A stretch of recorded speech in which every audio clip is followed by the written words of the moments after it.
பார்க்கவே சூப்பராக இருக்க இந்த லேயர் பரோட்டா வீட்டிலேயே எப்படி செய்யுதுன்னு பார்க்கலாமாங்க. ரொம்ப சிம்பிளான மெத்தட் தான். வாங்க எப்படி செய்யுதுன்னு பார்க்கலாம். மைதா மாவு, உப்பு, தண்ணி இது மட்டும் சேர்த்து சப்பாத்தி மாவு மாதிரி பிசைஞ்சு இந்த மாதிரி உருண்டைகளாக உருட்டி எண்ணெய் பூசி ஒரு அரை மணி நேரம் ஊற வச்சிடலாம். அதுக்கப்புறம் நம்ம சப்பாத்தி கட்டையில் இந்த மாதிரி ஒரு உருண்டை எடுத்து மேலே எண்ணெய் பூசி நல்லா முடிஞ்ச அளவுக்கு நல்லா மெலிசாக தேய்ச்சிடணும். நான் சப்பாத்தி கட்டையில் ஒட்டுங்கிறனால மேலே தட்டு வச்சுருக்கேன். நீங்கள் அப்படியே கூட தேய்க்கலாம். இப்போ நம்ம மெலிசாக தேய்ச்சதுக்கப்புறமா துணி துவைக்கிற மாதிரி எடுத்து ஒரு 4-5 தடவை அடிச்சிட்டோம்னா போதுங்க. இந்த மாதிரி நல்லா ரவுண்டாக அழகாக வந்துடும். இன்னொன்று அடித்து காட்டுறேன் பாருங்கள்.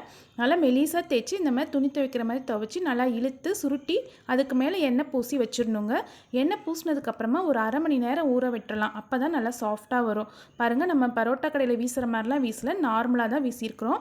இதுக்கே நல்லா சூப்பராக லேயர் வரும். அதுக்கப்புறமா இந்த மாதிரி கையில் ப்ரெஸ் பண்ணிக்கலாம். இல்லைன்னா சப்பாத்தி கட்டை வச்சு லேசாக தேய்க்கணும். அப்போ தான் இந்த லேயர் அப்படியே இருக்கும். இப்போ தோசைகள் நல்லா காஞ்சதுக்கப்புறமா நம்ம தேய்ச்சி வச்சுருக்க பரோட்டா எடுத்து போட்டுடலாம். 2 சைடும் எண்ணெய் ஊற்றிட்டு 2 சைடு திருப்பி போட்டுடலாம். பரோட்டா 2 பக்கம் வெந்ததுக்கப்புறம் எடுத்தோம் அப்படின்னா நம்ம கடையில் செய்கிற மாதிரியே பரோட்டா கலரும் அப்படியே இருக்குங்க. இப்போ இது 2 பரோட்டா செஞ்சதுக்கப்புறம் தான் முக்கியமான வேலை. 2 சேர்த்து இந்த மாதிரி நல்லா அடிச்சுக்கலாம். சூடாக இருக்கும் போதே அடிச்சிட்டோம் அப்படின்னா இந்த லேயர்லாம் தனித்தனியாக பிரிஞ்சு வந்துடும். சாப்பிட்றதுக்கு நல்லா சாஃப்டாக இருக்கும். பாருங்கள், இப்போ லேயர்லாம் தனித்தனியாக பிரிஞ்சு வந்துருச்சு. இதே மாதிரி நம்ம எல்லா பரோட்டாவையும் செஞ்சுட்டு 2 பரோட்டாவாக சேர்த்து வச்சு அடிச்சிட்டோம் அப்படின்னா சூப்பராக சாஃப்டான பரோட்டா ரெடி ஆகிடுங்க.